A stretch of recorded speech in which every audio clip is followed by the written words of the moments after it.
தமிழ்நாட்டுல எல்லாமே சேஞ்ச் ஆயிடுச்சு. உங்க நகையையும் சேஞ்ச் பண்ணுங்க. உங்க பழைய நகைக்கு கிராமுக்கு 150 ரூபாய் கூடுதலா வாங்கி புது நகை எடுத்துக்கோங்க. அதே கம்மி சேதாரம் தான் உங்க லலிதால மட்டும்தான்.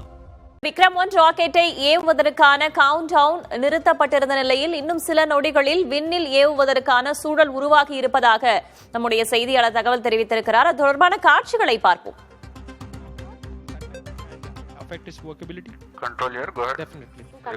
தற்போது நம்முடைய இணைப்பில் ஓய்வு பெற்ற இஸ்ரோ விஞ்ஞானி திரு பன்னீர்செல்வம் இணைந்திருக்கிறார். சார் வணக்கம். வணக்கம்.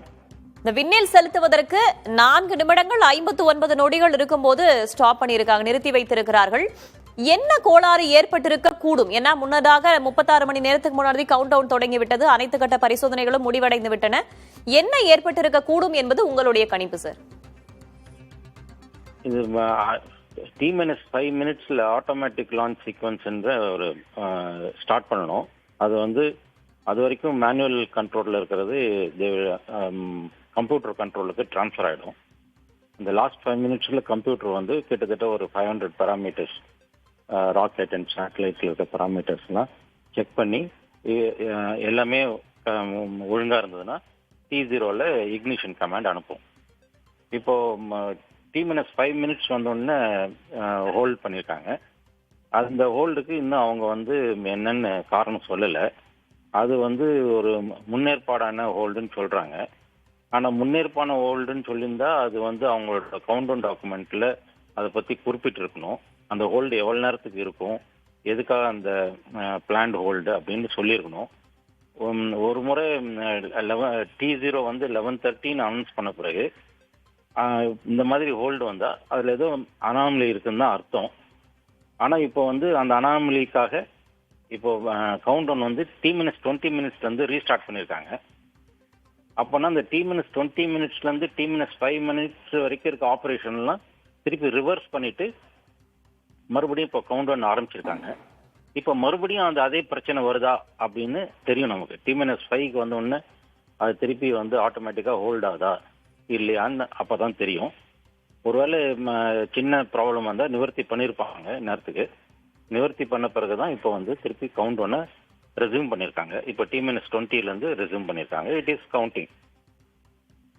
பொதுவாக இந்த மாதிரி ராக்கெட்டை விண்ணில் செலுத்தும் போது எத்தனை பரிசோதனைகள் நடைபெறும்? எந்தெந்த நிலைகள்ல நடைபெறக்கூடிய பரிசோதனை மிக முக்கியம் சார்?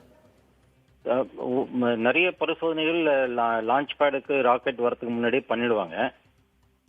அதுக்கப்புறம் ராக்கெட் அசம்பிளி இன்டகிரேஷன் அப்பவும் ஒரு செட் ஆஃப் டெஸ்டிங்லாம் இருக்கு. ஆனால் ஒரு சில டெஸ்டிங் லாஸ்ட் மினிட் டெஸ்டிங் கிடையாது. அந்த லாஸ்ட் மினிட் அந்த ஆப்ரேஷன் வரும்போது தான் தெரியும். ஏன்னா அதை நம்ம முன்கூட்டியே டெஸ்ட் பண்ணா அது அந்த டெஸ்ட் பண்ண ராக்கெட்டை நம்ம அனுப்ப முடியாது, விண்ணுக்கு அனுப்ப முடியாது. முக்கியமாக இது இந்த 4th ஸ்டேஜ் லிக்விட் இன்ஜின். அந்த லிக்விட் இன்ஜின்ல liquid MMH and NO2 2 chemicals இருக்கு. அதோட ப்ரெஷர், அதோட டெம்பரேச்சர் இதெல்லாம் மானிட்டர் பண்ணணும். அதில் ஒருவேளை ஏதாவது ட்ராப் இருந்துச்சுன்னா அந்த நேரத்தில் ஹோல்டு பண்ணிட்டு திருப்பி ரீஃபில் பண்ணி திருப்பி ரீப்ரெஷரைஸ் பண்ணி திருப்பி ஸ்டார்ட் பண்ண வாய்ப்பு இருக்கு. இந்த லாஸ்ட் மினிட்ல அந்த T-5 மினிட்ஸ் ஹோல்டு இப்படி தான் வந்திருக்கிறதுக்கு வாய்ப்பு இருக்குன்னு நினைக்கிறேன். ஏதாவது ப்ரெஷர் ட்ராப் நோட்டீஸ் பண்ணியிருப்பாங்க. திருப்பி இப்போ ப்ரொப்பலண்ட் கொஞ்சம் லோட் பண்ணிட்டு இப்ப திருப்பி கவுண்ட் ஒன்று ஆரம்பிச்சிருப்பாங்க என்னோட யூகம். 11:30 மணின்னு சொன்னாங்க, இப்ப 12:05 மணின்னு சொல்லப்பட்டிருக்கு. கிட்டத்தட்ட 35 நிமிடங்கள் தாமதம் அப்படின்னும் போது என்ன மாதிரியான சிக்கல்களை நம்ம ஒரு அரை மணி நேரத்திற்குள்ள சரி செய்யக்கூடிய சிக்கல்களா இருக்கும்? அதுதான் அரை மணி நேரத்துக்குள்ள சரி செய்யக்கூடிய சிக்கல்கள். அந்த ப்ரொப்பலண்ட் டேங்க்ல லேசா ப்ரெஷர் ட்ராப் ஆயிருக்கலாம், லீக் ஆயிருக்கலாம். அந்த லீக் எவ்வளவு ரேட் ஆஃப் லீக் கணிச்சிருப்பாங்க. அந்த ரேட் ஆஃப் லீக் ரொம்ப கம்மியா இருந்துச்சுன்னா அந்த ராக்கெட்டோட பறக்கிற நேரம் 20 நிமிஷம்னு வச்சுங்க. அந்த 20 நிமிஷத்துக்கு அந்த ப்ரெஷர் மெயின்டைன் ஆகுமான்னு பார்ப்பாங்க. 20 நிமிஷம் அந்த ப்ரெஷர் மெயின்டைன் ஆகும் அப்படின்னு கன்ஃபார்மா தெரிஞ்சதுன்னா லான்ச் பண்ணுவாங்க.